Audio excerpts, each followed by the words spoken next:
Ikinatuwa ng mga netizen ang grabing marketing strategy para i-hype ang nalalapit na pagkilala sa isang bagong Star Magic artist.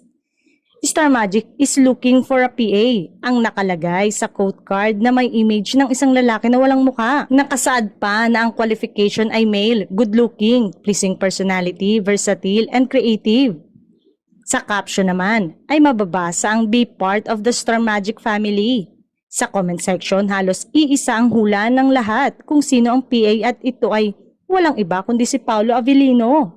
Kahapon ay muling nag-post ang Star Magic ng reel tungkol ulit sa pahanap nila ng PA.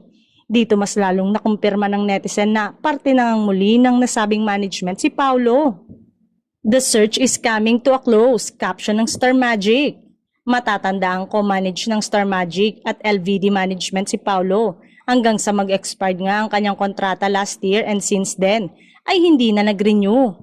Bago ito ay napabalita ring umalis na si Paolo sa LVD management na pag-aari ng yumaong talent manager na si Leo V. Dominguez.